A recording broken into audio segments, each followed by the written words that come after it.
Komið sæl og velkomin í vegvarp Vegagerðarinnar. Þessu sinni efni þáttarins almenningssamgöngur á landsbyggðinni, en þær eru hugsanlega umfangsmeiri heldur en fólk gerir sér almennt grein fyrir. Til þess að ræða þessi mál eru komin hingað Bergþóra Kristinsdóttir sem framkvæmdastjóri þjónustusviðs Vegagerðarinnar og Halldór Jörgensson sem forstöðumaður almenningssamgangna deildar Vegagerðarinnar. Verið þið velkomin. Takk fyrir. Við kannski bara byrjum á því, hvað Vegagerðin að vasast í almenningssamgöngum? Vegagerðin samkvæmt vegalögum hefur hlutverk að gegna og ber ábyrgð á þeim almenningssamgöngum sem ríkið rekur og fer með. Í samgönguáætlun síðan skilgreint vel í raun og veru hvaða hlutverk Vegagerðin á að gegna í því og það það sem við sinnum. Þannig að það ríkið svona kannski að niðurgreiða eða liðka fyrir almenningssamgöngum svona almennt. Já, og það hefur náttúrulega lengi verið í raun og veru fyrst og fremst ferjureksturinn og flugið sem niðurgreitt af ríkinu, en áður var þetta náttúrulega sem að kalla sérleyfi í landssamgöngum, en á tímabili ráku sveitarfélögin og landshlutasamtök sveitarfélögin báru ábyrgð á landssamgöngum og landsvísu, en frá árinu 2019 hefur Vegagerðin síðan þetta fyrir landshlutana alla. Þannig að Vegagerðin reka strætó á landsbyggðinni. Já, við gerum það. En hvað felst í þessu? Við byrjum bara á kannski fluginu. Hvað verið að gera þar? Við getum séð hérna mynd af korti yfir öllum þessum almenningssamgöngum. Það eru kannski svona aðeins yfir það hvað þetta er. Já, í raun og veru í fluginu þá höldum við utanum og rekum í raun og veru samninga og bjóðum út samninga við flugfélög sem sinna þjónustu á þá staði sem bera sig ekki markaðslegum forsendum og það í raun og veru Bíldudalur og Gjögur á Vestfjarðakjálkanum og svo Höfn á Suðurlandinu. Síðan erum við að þjónusta Grímsey frá Akureyri og Þórshöfn og Vopnafjörð frá Akureyri líka. Í fluginu? Í fluginu. En annað? Ferjur, þá erum við að... Halldór, já. Já, ferjónum þá erum við hérna með 5 leiðir. Við erum með náttúrulega Vestmannaeyjaferjuna, Breiðafjörð og síðan erum við með til Hríseyjar og Grímseyjar og í Mjóafjörð. Og við eigum ferjurnar eða bjóðum það? Eigum 3 og sem sagt við eigum ferjurnar sem ganga til Hríseyjar og Grímseyjar, síðan Sæfari og Sævar og síðan Vestmannaeyjaferjuna. Og hvað síðan þá með strætóin? Hvað er strætó? Strætó Ef við sjáum myndin aftur. Já, strætó í raun og veru eru leiðir sem við í raun og veru rekum. Strætó BS okkur þjónustuaðili og þeir sjáum að reka fyrir okkur þjónustu ver og halda utan svona dagstæglega samskipti við viðskiptvinnina. En í raun og veru við bjóðum þetta út, þetta boðið út, þetta eru einar 20 og einhver leiðir sem eru boðnar út. Það hafa verið boðnar út í 5 hlutum hjá okkur og við í raun og veru rekum og höldum uppi. Það eru sumarleiðirnar sem eru keyra eingöngu á sumrin. Það eru nokkrar leiðir sem keyra bara sumarleiðir, en hinar eru heilsársleiðir, reyndar mismunandi áætlun, sumar og vetur, eftir hver þarfinnar á hverju svæði. En þetta erum við meira svona að reka sjálf. En strætóin, eða að segja það, hver svona hugsunin með því, með þessum rekstri? Já, það raun og veru náttúrulega í grunnprinsippi í rekstri í landssamgöngum og raun og veru náttúrulega í öllum þessum ferðamátum að tengja byggðir landsins. Í raun og veru okkur uppálagt í stefnu stjórnvalda að almenningssamgöngur sem við berum ábyrgð á rekum sé að tengja millibyggðarlaga, sem sagt, síðan reka sveitarfélögin hvert fyrir sig sínar almenningssamgöngur innan síns sveitafélags.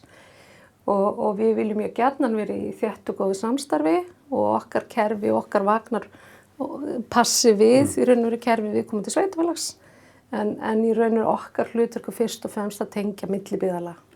Og líka í grunninn má segja það að almenningssamgöngur eru til þess ætlaðar að vera með að móta í kannski við einkabíl, þannig að við þekkjum öll almenningssamgöngur í borgum, en þetta líka til að fólk á landsbyggðinni hafi möguleika á því annan valkost heldur en einkabíl til þess að komast í vinnu eða skóla eða sækja sér einhverja þjónustu. Og síðan náttúrulega bæði með flugið og ferjuna þá verið að þjónustustaði þar sem kannski vegakerfið fullnægir ekki, það ekki opið allt árið eða það einfaldlega ekki vegur. Já. Klárlega og eins og með Mjóafjörð í raun og veru það ekki vegasamband, í raun og það ekki mokað og rutt yfir vetrartíman eftir að það eru mjög snjóþungt, þannig að þá í raun og veru sigli ferjan þanga bara yfir vetrartíman, svo þegar við erum búin að opna veginn aftur á vori þá hætti ferjan að sigla. Þannig að og hefur náttúrulega líka eins og með Gjögur að það er náttúrulega löngum stundum ófært í Árneshrepp og þá höfum við styrt flug þangað. Einmitt. Og til Vestmannaeyja er engin vegur? Engin vegur og ekki í Hrísey og ekki í Grímsey, þannig að sjálfsögðu verðum við að tengja þessa staði og Flatey og Breiðafirði. Já, þannig að mann segja stundum að þetta séu þeirra þjóðvegir. Klárlega. Já. En hvað ef við förum aðeins yfir flugi? Hvernig lítur þetta út? Nú hefur náttúrulega bæði COVID haft alls konar áhrif og ýmsir hlutir sem hafa áhrif á því hvernig þetta veltist allt saman.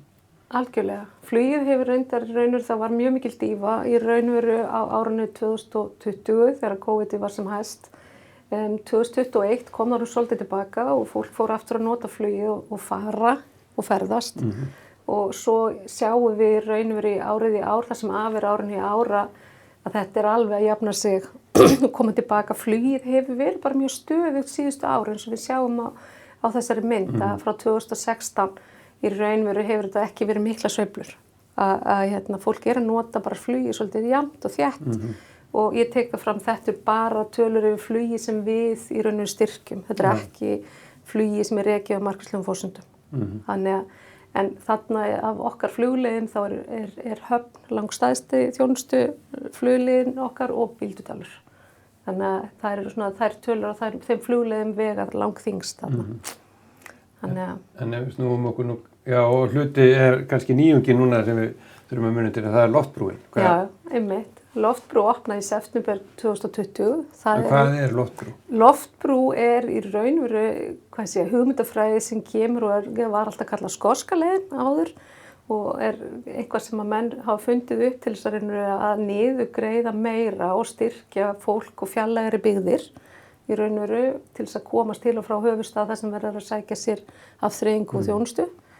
Þetta er skilgreint svæði, það eru dökkbláu svæðin sem við sjáum á þessum myndum, það eru svæðin sem eiga rétt, íbúar sem eiga lögheimili á þessum svæðum eiga rétt á loftbrú. Loftbrú er þannig sett fram að fólk sem bókar sér miða eða kaupir sér miða á rétt á 40% niðurgreiðslu af verðgildi þess miða, 6 skipti sem það flýgur á ári og þetta hefur hjálpað alveg gríðarlega mjög mikið af fólki. Hefur þetta verið mikið nýtt? Mjög mikið nýtt og ofsalega mikið ánægja með þetta. Og við erum að sjá alveg þetta fór hægt af stað út á COVID náttúrulega hluta til, en við erum að sjá alveg notkun núna í ár. Meiri heldur en þið áttu von á? Já sko, seinni hluti síðast árs gaf alveg tilefni til þess að ætla að notkunni ár yrði mikil og ég held að það sé að raungerast. Já, það hefur verið þá mikil þörf fyrir að koma til móts við fólk með flugmiðaverði sem getur verið ansi hátt. Akkurat. Alveg og bara eins og ég segi, hvar sem við förum og ræðum við hagaðila að það er gríðarlega ánægja með þetta. Og það er í gangi búið að vera svolítið rannsókn og neytendakönnun og til að spyrja svona fólk hvernig hefur gengið og hvað finnst fólki gott og vont og hvað þarf að gera öðruvísi og við erum ekki komið niðurstöðurnar en það verður bara mjög áhugavert að sjá. Og hverjir nýta þetta, er það börn, er það konur, er það kallar, er það eldra fólk, yngra fólk, þannig að það verður mjög spennandi að sjá. En við snúum okkur þá á ferjunum, hvernig líta þær út? Það eru líka að koma svolítið vel tilbaka, það var náttúrulega COVID hafði áhrif á farþegatölur þar. Náttúrulega langfjölmennasta eða sem sagt mest notaða ferjan er Herjólfur til Vestmannaeyja og það er náttúrulega tíðnin orðin 7 ferðir á dag á milli og milli sem sagt Landeyjahafnar og Vestmannaeyja, þannig að það ferðalag er orðið tiltölulega sem sagt stabílt og þægilegt. Við höfum náttúrulega verið með rekstur á Breiðafirði sem sagt 9 mánuði á ári, þá styrkjum við ferðir á milli með Stykkishólms og Brjánslækjar með við komum í Flatey þegar þarf. Fyrir norðan þá er náttúrulega Hrísey alltaf verið vinsælli sem bara staður þar sem fólk býr og þar eru tíðaferðir á milli og mjög góð notkun. Svo er náttúrulega Grímsey búa fáir og er náttúrulega en mikilvæg ferja fyrir flutninga líka því að það er oft mikið af dagrárabátum eða fiskflutningu sem þarf að fara á milli og síðan er náttúrulega bara Mjóafjörður til þess að hafa einhverjar samgöngur þar inn í það byggðarlag yfir háveturinn og ekki margir farþegar. Já, en ferjureksturinn einmitt, hann snýr það líka raunlega að atvinnulífinu að þessi að vera með atvinnurekstur á þessum stöðum. Akkurat, það er mikil eins og við höfum orðið var við á Breiðafirði, það er svona mikil kraf það að það sé hægt að flytja afurðir frá Vestfjörðum og á markaði, það er semst í flug og skip frá Suðvesturlandi. Einmitt. Það er gaman frá því að segja að árinu 2020 sem að í raun og veru var náttúrulega niðursveifla í ferjunotkun alveg svo í öðru að það sumar var algjört met ári Hrísey. Því þá voru allir Íslendingarnir að ferðast og þeir fóru mjög gjarnan til Hríseyjar þannig að það er metar í rekstrinum á þeirri ferju. Já, vegna innlendrar ferðamennsku. Innlendrar ferðamennsku, þannig að það er gríðarlega gaman að sjá og ég held að mjög margir Íslendingar farið í fyrstu sinni Hrísey. Einmitt. En hvert stefnum við í þessum almenningssamgöngum á landsbyggðinni? Við stefnum í það að við ætlum að reyna að gera svona heildstætt og samþætt kerfi þar sem að við erum að reyna að bæði að samræma tíma með ferjum og landssamgöngum þannig að fólk geti ferðast og helst með einu korti eða greitt fyrir ferðina á einum stað, gert það einfaldara fyrir fólk að nálgast farmiðakaup. Einnig erum við náttúrulega að reyna að eins og Bergþór kom inn á þá verðum við að taka við landssamgöngunum frá landshlutafélögunum og eru svona átt okkur því hvort að þetta sé akkurat þetta kerfi sem sagt þetta leiðakerfi, hvort að það sé akkurat það sem við ætlum að hafa næst þegar við bjóðum út en það er bara vinna sem er í gangi núna og náttúrulega ætlum að gera það bara í mjög nánu samstarfi við nærumhverfið, þegar sveitarfélög og landshlutasamtök og allar hugmyndir, við bara hlustum allar hugmyndir en reynum samt að horfa það okkar hlutverk er að millibyggða og reyna þá bara að samþætta okkur þá við þau bæjarfélag sem eru með innanbæjarvagna að við séum bara að passa það að þetta gangi saman, vagnandi sé ekki að keyra á eftir hver öðrum og skólakstur og frístundakstur og ef við getum komið því við að samþætta það líka þá er það bara mjög gott. Já, ef við tökum aðeins snúning á landssamgöngunum og sjáum tölfræðin yfir farþegafjöldana þá hefur það svolítið dottið niður. Er ekki einhver svona, hvað maður að segja, þörf á því að reyna að fjölga farþegum í strætó og landsbyggðinni? Algjörlega og þessi mynd er náttúrulega svolítið blekkjandi að 2014-2015 þarna verður breyting varðandi flutninga til og frá Keflavíkurflugvelli en það er alveg klárlega ef við förum síðan nær COVID-árið þá er alveg merkjalegu munur á því hvað farþegar í strætó eru seinni að skila sér heldur en ferjur og flug og það er verkefni, það er að auka nýtinguna á þessum vögnum. Það er nóg af lausum sætum? Já, það er nóg af lausum sætum. Og í raun og veru markmið náttúrulega er að komast fyrst upp í sömu tölur og við sáum árið 2019 og svo hærra klárlega þegar fram í sækir. En væntanlega hluta því að gera þetta allt saman áhugaverðar þá þessi samþætting að þú ert að fara á milli stað og það skiptir ekki máli hvaða leið þú ferð eða hvaða samgöngumáta þú notar að þetta allt saman þú kemst frá A til B frá einum stað. Akkurat Og helst að hafa þannig að fólk geti bara séð í símanum sínum hvað er hentugast að taka í hver sinn. Þannig að það er ýmsir möguleikar það líka að vita þá hvar strætóin er. Strætóin er eða hvenær ferjan kemur og vera búin að geta keypt miða frá Reykjavík til Vestmannaeyja á einum stað og það dugi alla leið og slíkt. Það er eitthvað sem við höfum hort mikið til. En hvað erum við að horfa í tíma í því? Það er stutt í það að við munum með einhverjum hætti bjóða upp á einhver tímabilskort sem gilda í landsbyggðarvagna og ferjur. nákvæmlega, við erum ekki búin að fastnegla, en það er alveg, sko, við sjáum það alveg gerast, sko. En hvenær það verður, sko, með flugið líka og það er svona aðeins lengra í það, en landsamgöngur og ferjur, það er tiltölulega stutt í það. Nei, ég er bara svona og svo náttúrulega upplýsingaveitan, það er raun og veru kannski fyrsti parturinn af því að safna upplýsingunum á eitt stað, það sé hægt að fara á eitt stað til að fá upplýsingar alla ferðamátana og svo kaupa miða síðan næsta og þetta er það sem við erum að vinna í. En snúum okkur aðeins að ferjunum að því að það er alltaf svolítið mikið gagnrýni á ferjureksturinn, bæði það sé ófært í Landeyjahöfn og Baldur og Breiðafirði sé ómögulegur. Hvert eru við að stefna í ferjumálunum? Hvernig ætlum við að bregðast við þessari gagnrýni? Sko ég ætla að leyfa mér að ósammála því að það segi allt hérna, sko Landeyjahöfn er búið að ganga mjög vel. Það er kannski ekki alveg hægt að miða við þennan vetur sem var, eða sérst, janúar, febrúar, mars á þessu ári sem var, ég ætla að vona allan að mjög svona sérstakur.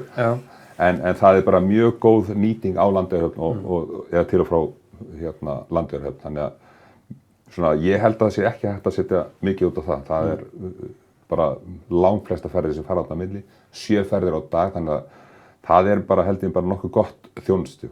Að vísum á alveg setja og kannski segja það að mannvirkin á báðum stöðum, sem sagt aðkoman, afgreiðsluhúsin á báðum stöðum, maður laga slíkt, en sem ferji eða sem sagt leið á milli þá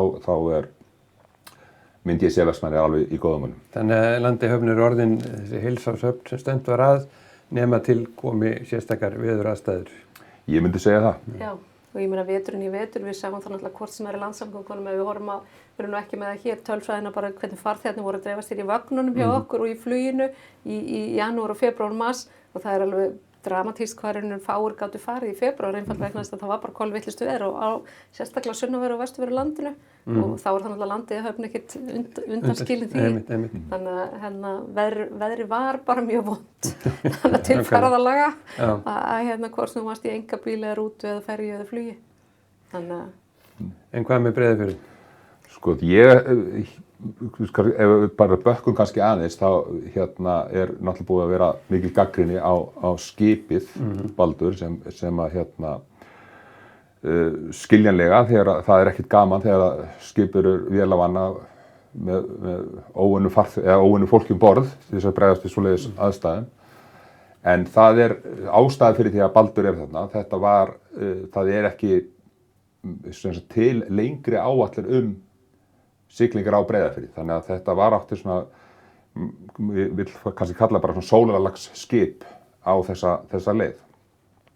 Það var ekki hugsað lengri samning heldur en núverandi samningur sem við náðum að framleika til ársins 2023. Þannig að við erum bara að vinna í því núna að teikna upp hvernig við getum haldið uppi ferjusiglingum á Breiðafirði með viðunandi hætti, það er að segja öruggu skipi sem að getur líka þjónað atvinnulífinu, sem þessum flutningabílum sem að flytja afurðir sérstaklega frá Vestfjörðum. Þannig að það er bara verkefni dagsins að finna eitthvað sem að getur tekið við þegar Baldur hættir í. Já, en kannski til þess að skýra út að þá var kannski stefna stjórnvalda svo að þegar það væru komnar góðar vegasamgöngur á sunnanverðum Vestfjörðum að þá myndi styrkur til samgangna yfir Breiðafjörðinn með ferju yrði aflagður en sú stefna hefur tekið einhverju breytingum eða?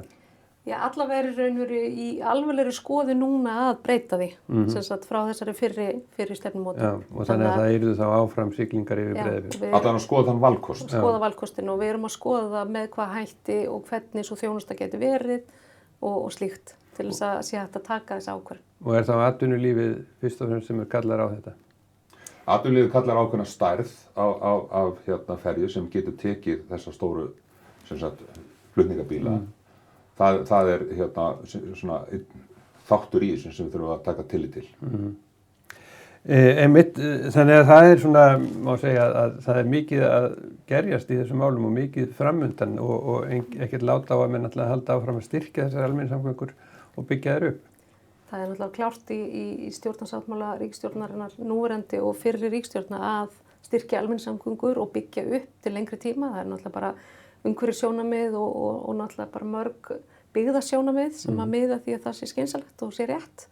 Þannig að það er ekkert lát á því þar. Og það er Vegagerðin sem Og hefur það verkefni. Vegagerðin hefur það verkefni, alveg klárt. Einmitt. Ég held að við bara látum þessu lokið með þeim orðum að þetta sé verkefni Vegagerðin og verði það áfram og þakka ykkur fyrir komuna og þakka ykkur fyrir að horfa á Vegvarpið. Verið þið sæl.